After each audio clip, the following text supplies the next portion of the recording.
Lección 23. La anestesia menos riesgosa. Páginas 56 y 57, secuencia 7. Conecta más, secundaria matemáticas 3. El aprendizaje esperado de esta lección compara la tendencia central, media, mediana y moda, y dispersión, rango y desviación media de dos conjuntos de datos. Bien, vamos a dar inicio con la lección 23, la anestesia menos riesgosa, correspondiente a la secuencia número 7. Es importante antes conocer la definición de anestesia por si desconocemos dicho término. La anestesia es una sustancia que se utiliza para disminuir la sensibilidad al dolor de un paciente, generalmente antes de ser operado. Es decir, normalmente la anestesia se utiliza cuando vas a entrar al quirófano, alguna cirugía o algo, para que disminuya el dolor durante la operación o durante lo que se esté llevando a cabo. Actividad número 1. Trabaja en tu cuaderno, analiza la información y haz lo que se pide. Para investigar la efectividad de dos anestesias locales, se administró cada una a 16 personas con la misma dosis. En todos los casos se registró la duración del efecto. La duración promedio o media aritmética de la duración de la anestesia A fue de 23 minutos. La desviación media 5.75 minutos. Para la anestesia B, la duración promedio fue de 25 minutos y la desviación media de 13.5 minutos. Inciso A. Califica cada oración como verdadera, escribiendo una V, o como falsa, escribiendo una F. Argumenta tus respuestas en el cuaderno. La desviación media de cada conjunto de datos nos permite asegurar lo siguiente. Hay que escribir una V si es verdadero y una F si es falso. El efecto de la anestesia A les duró a todas las personas entre 23 y 5.75 minutos y 23 más 5.75 minutos. Esa es una opción falsa con relación a la explicación del primer párrafo. Siguiente punto. Aunque es necesario probar con más personas, la anestesia A parece ser menos riesgosa que la opción B. En definitiva, esta es una respuesta afirmativa, es decir, correcta, por lo cual debemos de escribir una V. Con estos datos, siguiente opción, con estos datos aún no es posible conjeturar cuál anestesia es mejor. Aquí la respuesta es falsa, porque sabemos mediante esos datos, conociendo la desviación media y la media aritmética de la duración, podemos saber que es posible conjeturar cuál anestesia es mejor. Por eso, esta opción es incorrecta, es decir, falso. Ahora dice, en la tabla se muestra la duración de la anestesia A en las 16 personas. Revisa si esta información contradice tus respuestas del inciso anterior. Y tenemos una pequeña tabla que dice duración del efecto en minutos. La anestesia A dice de sus 16 personas, estos son los resultados, 16, 25, 22 y así sucesivamente hasta llegar 35, 22, 11. Explica por qué no es posible deducir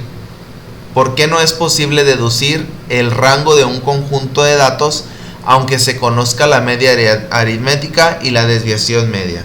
En este caso tenemos una opción libre, es decir, una respuesta libre. Ustedes en este caso van a contestar conforme a su experiencia, conforme a lo que ustedes saben.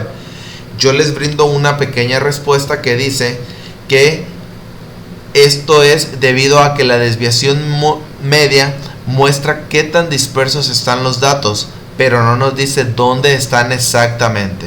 Por eso no es posible deducir el rango de un conjunto de datos aunque se conozca la media aritmética y la desviación media. En el punto número 2 nos dice, analiza la información y haz lo que se pide. Durante un año, 4 personas recibieron ingresos de la siguiente manera. Gisela es vendedora. Además de un sueldo base mensual, recibió comisiones dependiendo del número de ventas que hizo, por lo que su ingreso mensual fue variable. Tomás es editor. Percibió una cantidad fija de dinero cada mes. Paola es abogada, recibió un sueldo fijo mensual en una empresa, pero después de medio año la promovieron, por lo que su salario aumentó considerablemente. Nicolás es estudiante, recibe una cantidad fija de dinero al mes por ser ayudante de profesor, además de un pago extra en diciembre por haber participado en un proyecto. Las gráficas muestran las variaciones en el salario mensual de cada persona. Escribe junto a cada gráfica el nombre de la persona correspondiente. Es decir, vamos a analizar a Gisela, a Tomás, a Paola y a Nicolás, y aquí en estas gráficas vamos a escribir a quién corresponde. Analizamos nuevamente el caso 1, Gisela. Dice que ella recibe un sueldo base mensual más comisiones dependiendo del número de ventas, por lo que su ingreso mensual es variable, es decir, no siempre está recibiendo lo mismo. Si se fijan, de las 4 opciones, la única gráfica que en los meses presenta gran variación en todos es la gráfica 1. Entonces la gráfica 1 vamos a poner que le corresponde a Gisela. Luego dice, Tomás percibe una cantidad fija de dinero cada mes, es decir, todos los meses ganó lo mismo. Y de las 3 restantes, la única gráfica que en los 3 meses recibió lo mismo es la gráfica primera, pero la de abajo, en la parte inferior. Entonces esta gráfica de aquí corresponde a Tomás. Siguiente, Paola dice que es abogada y ella recibió un sueldo fijo mensual en una empresa, pero después de medio año la promovieron, por lo que aumentó considerablemente. Es decir, ella medio año recibió una cantidad y el otro medio año restante recibió una cantidad más grande.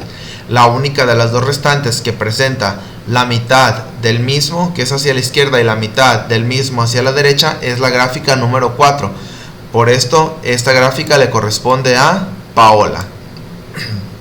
Y por último dice que Nicolás todo el tiempo recibió un pago extra por ser ayudante de profesor, y al final le dieron, dice, fija dinero al mes por ser ayudante de profesor.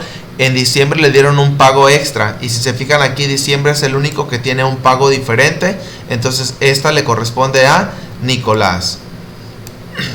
Entonces la primera, solo para corroborar, corresponde a Gisela. La segunda, la de abajo, perdón, corresponde a Tomás. La de arriba, del lado derecho, corresponde a Nicolás, y la última corresponde a Paola.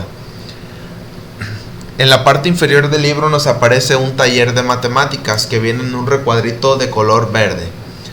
Respecto a las gráficas anteriores, responde lo siguiente: ¿en qué caso la desviación media y el rango son equivalentes a 0? Si se fijan, en la única que no que no hay variación en las gráficas, que siempre es lo mismo, es el caso de Tomás. Es por ello que la gráfica, o más bien en el caso en el que la desviación media y el rango son 0, corresponde a la gráfica de Tomás. Dice, hay 2 casos en la que la diferencia del ingreso de cada mes respecto a la media aritmética coincide con la desviación media del ingreso mensual. ¿Cuáles son? En este caso serían 2 gráficas, y desde mi punto de vista corresponde la gráfica de Tomás y la gráfica de Paola. ¿Por qué? Porque si se fijan, casi toda la gráfica corresponde lo mismo, y en la de Tomás toda la gráfica corresponde a lo mismo, y en la de Paola la mitad corresponde a lo mismo y la otra mitad corresponde a lo mismo. Es por ello que la diferencia del ingreso de cada mes respecto a la media aritmética coincide con la desviación media del ingreso mensual. En ese caso son las gráficas de Tomás y Paola. Por último dice, identifica las 2 personas cuyos salarios tienen el mismo rango, pero distinta desviación media. Las únicas 2 que presentan el mismo rango, el mismo rango, son las otras 2 gráficas restantes, que corresponden a Gisela y Nicolás. Es importante leer este apartado de color rosita, que dice, el rango y la desviación media ayudan a analizar qué tan dispersos están los datos. No obstante, tienen algunas diferencias.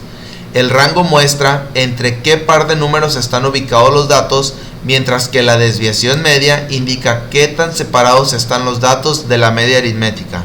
Estas diferencias son importantes para decir cuál conviene usar ante una situación que requiere tomar decisiones.